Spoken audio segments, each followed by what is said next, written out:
Do you want to know how to go from great to greater or from good to great? Well, this episode is all about how you harness the 3 habits of high performers. I'm so fortunate to work with incredible humans who are performing in the PGA Tour, who are professional rugby players, who are playing across all different sports, but also running some phenomenal businesses. I sit down every single week, as you know, with an incredible guest, whether they're a prime minister, a president, a Fortune 100 CEO, a neuroscientist, and I pick their brain.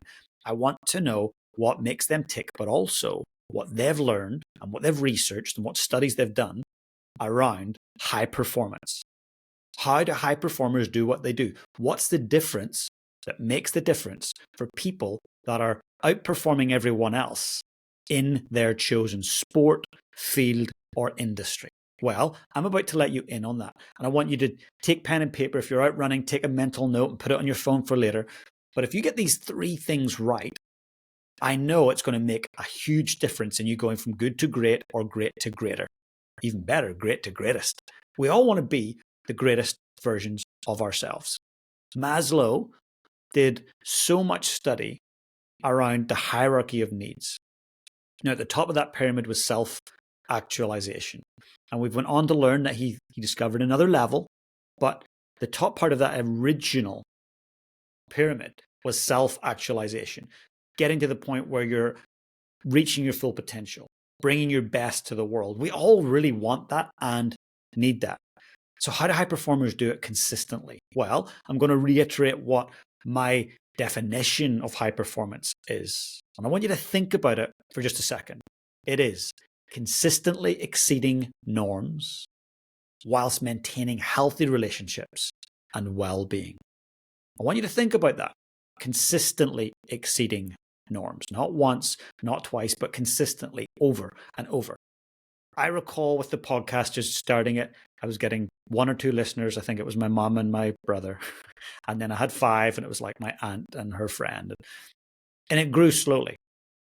I wanted to get to the point where I was sharing my message and the message of my incredible guests with hundreds of thousands of people. And in recent months, probably the last year, I've started hitting the Apple Podcast chart rankings.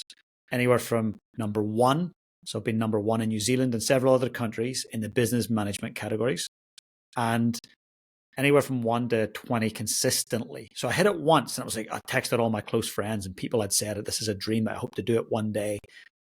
But I remembered that was just once. There's a little bit of luck in that.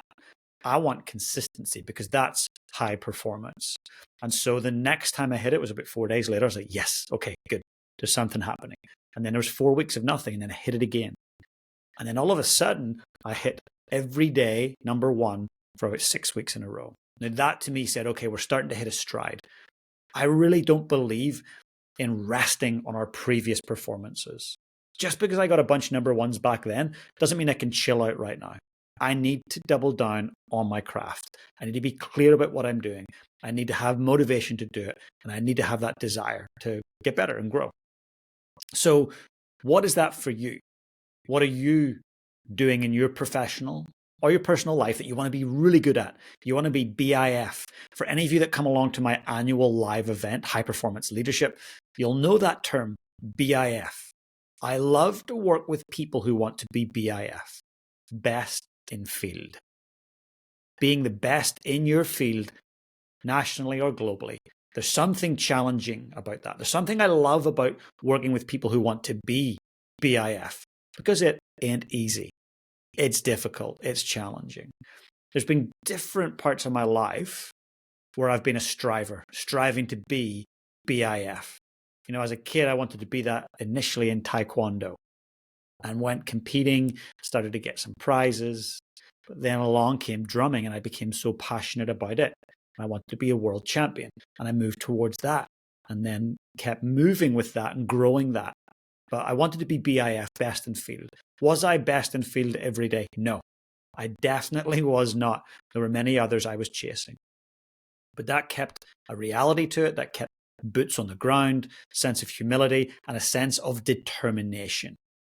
High performers don't give up, right? They keep on trying to fight for what it is they want. So I want to share with you what the 3 habits of these high performers are. You can implement them today. You can take 5 minutes today and it will make a huge difference in the direction and the velocity that you're going. So, number 1, they are radically clear. What are they radically clear about? Their vision. They know exactly what it is they want. They can speak it, they can write it, they can think it, they can share it. What is it for you? What do you want to be BIF at? Can you write it down? Can you speak it in one sentence what you want to be the best in your field at? Now, look, I've been fortunate to get top #1 podcast in categories in several countries, New Zealand, Australia, Ireland, all these different places. But I haven't been the #1 podcast across all categories. That to me is best in field. I'm very clear that's where I want to head, and I've got a plan to go there. So, what's your BIF? What do you want to do? Right? And why do you want that? I want that because I want to impact more incredible humans like you. The reason I keep showing up here every week, twice a week, is because I get feedback from humans like you that sometimes there's nuggets and gems, either from me or my guests, that really help you. That's what keeps me coming back. I want to help. I want to be a part of your journey. It's selfish, I know. I want to be a part of your journey towards what you're headed towards. That gives me such a kick. So that's number 1. They're radically clear. Number 2, what do you think that might be? Well, BS is their friend. BS is their friend. Belief systems, right? They understand their beliefs. Your beliefs are subconscious and they're either actively empowering you or disempowering you. So if you really want to become a high performer and sustain it, you've got to understand what your belief systems are around the goal you're trying to achieve. If you're trying to make $1 million this year or 100 million, then you'll have some beliefs around money and growth. You need to go in and figure out what are those beliefs. You might have something in there holding you back, that you're not worthy of the money.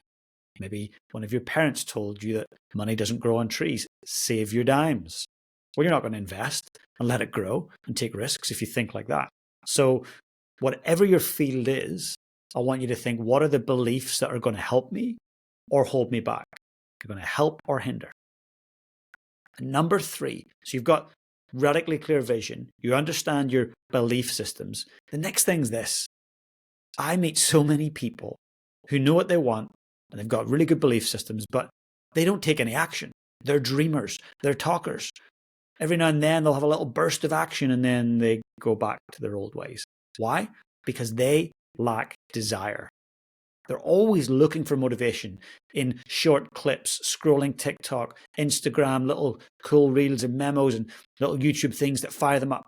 That's cool, but that's short-term bursts of dopamine.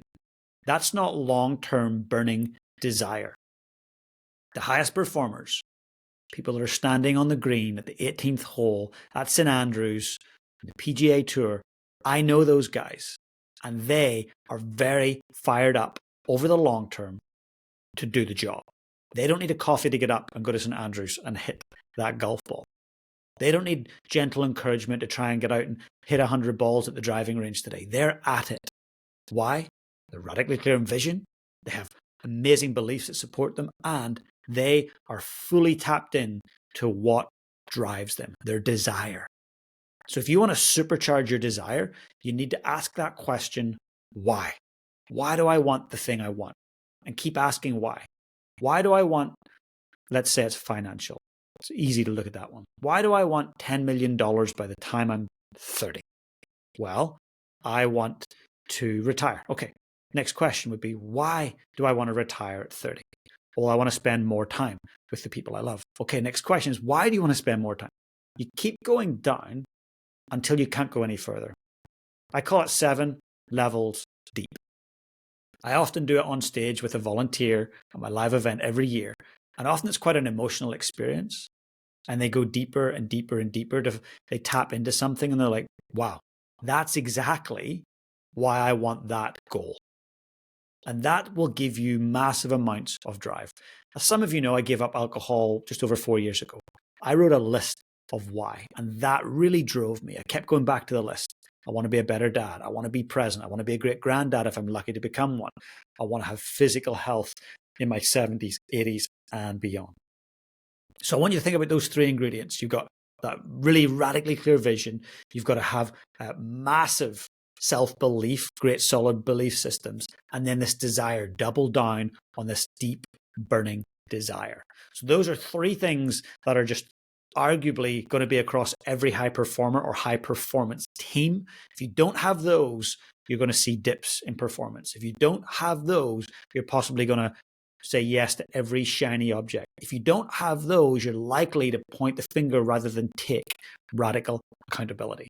So I hope today's session has been valuable to you. I'm really looking forward to connecting with you all soon. If you enjoyed this, please subscribe, rate, review, like, whatever channel you're on, do the thing that would help me help more people like you. So I sincerely appreciate it. Looking forward to connecting in our next session. But for now, get out there and lead your life on purpose.